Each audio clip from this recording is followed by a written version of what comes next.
Hi there folks, my name's Tory Favro and this is a Patreon exclusive for the Idiot Box Radio podcast. This audiobook is called The Little Prince. It's by Antoine de Saint-Exupery and I really hope that you enjoy it. I know I certainly did. Once when I was 6 years old, I saw a magnificent picture in a book called True Stories of the Virgin Forest. It showed a boa constrictor swallowing a wild beast. Here is a copy of the drawing. In the book it said, boa constrictors swallow their prey whole without chewing. Afterwards, they are unable to move and they digest by going to sleep for 6 months. This made me think a lot about the adventures of the jungle, and eventually I succeeded with a coloured pencil in making my first drawing. My drawing number 1. It looked like this. And it actually just looks like a hat. I showed my masterpiece to the grown-ups and asked if my drawing frightened them. Why would a hat frighten anyone, they answered. My drawing was not of a hat, it was of a boa constrictor digesting an elephant. So then I drew the inside of the boa constrictor for the benefit of the grown-ups. Grown-ups always need explanations. My drawing number 2 looked like this, and it actually looked like plastic encircling an elephant. The grown-ups now advise me to give up drawing boa constrictors altogether, from the inside or the outside, and devote myself instead to geography, history, arithmetic and grammar. So it was that, at the age of 6, I gave up a wonderful career as a painter. I had been discouraged by the failure of my drawing number 1 and my drawing number 2. Grown-ups never understand anything by themselves, and it's exhausting for children always and forever to be giving explanations. I had to choose a different career then, so I learned how to fly aeroplanes. I have flown all over the world, and geography, I will admit, has served me very well. At a glance, I can distinguish China from Arizona, which is very useful if you get lost in the night. In the course of my life, I have therefore had many dealings with many important people. I have lived a great deal among grown-ups. I have observed them from close up. This has not greatly improved my opinion of them.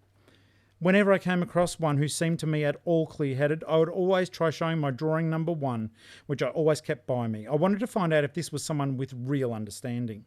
But the answer would always be, that is a hat. In which case I would not talk to that person about boa constrictors or virgin forests or stars. I'd place myself on their level. I'd talk about bridge, golf, about politics and neckties. And the grown-up would be very pleased to have made the acquaintance of such a sensible fellow. So I kept my own company without anyone whom I could really talk to. Until 6 years ago when I made a forced landing in the Sahara Desert. Something had broken in my engine, and as I had neither mechanic nor passengers with me, I braced myself to attempt a difficult repair job all alone. It was a matter of life or death. I had barely enough drinking water to last a week. On the first night then, I went to sleep on the sand 1,000 miles from all human habitation. I was more isolated than a shipwrecked man on a raft in mid-ocean. So imagine my surprise to be woken at daybreak by a funny little voice saying, "If you please, draw me a sheep." What? Draw me a sheep. I leapt to my feet, completely thunderstruck. I rubbed my eyes slowly. I looked around slowly, and then I saw the most extraordinary little fellow who stood there solemnly watching me. Here is the best likeness that later on I was able to make of him. The drawing is certainly far less delightful than the original, but that's not my fault. I had been discouraged by the grown-ups in my career as a painter when I was 6 years old, and I never learned to draw anything except the insides of boas and the outsides of boas. Now I was staring at this apparition before me, my eyes popping out of my head. Remember, I was 1,000 miles from all human habitation. Yet this little fellow seemed neither to have lost his way nor to be dying of exhaustion or hunger or thirst or fright. Nothing about him suggested a child astray in the middle of the desert, 1,000 miles from all human habitation. When I finally found my voice, I said, But, what are you doing here? To which he merely repeated very slowly, as if it was a matter of great consequence, "If you please, draw me a sheep." When a mystery is too overwhelming, you do not dare to question it. Absurd as it might seem to me, 1,000 miles from any inhabited place are in danger of death. I took a sheet of paper and a fountain pen out of my pocket. Then I remembered that at school I had only properly studied geography, history, arithmetic and grammar, so I told the little fellow, with a touch of irritation, that I don't know how to draw. He replied, "That doesn't matter. Draw me a sheep."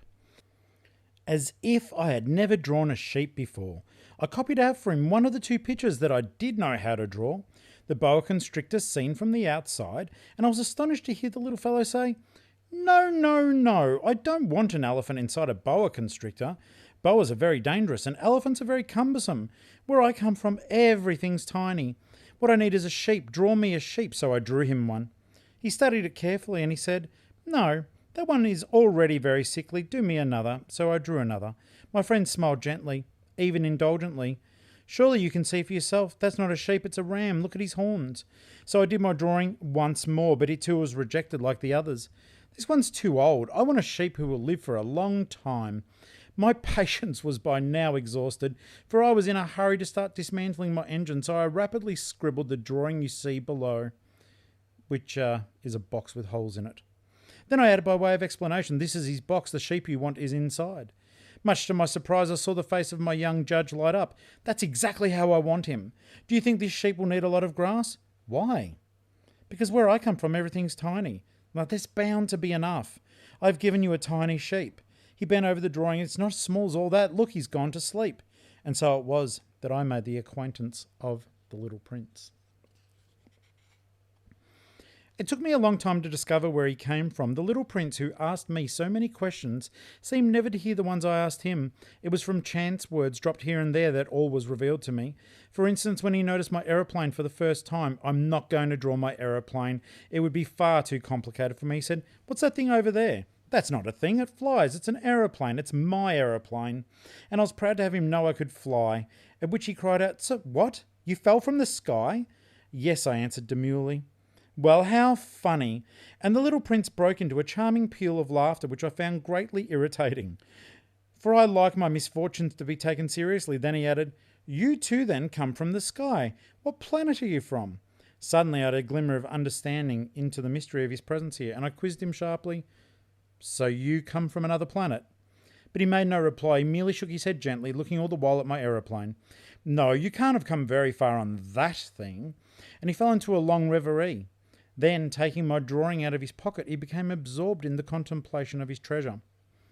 You can imagine how intrigued I was by this half-confidence about other planets.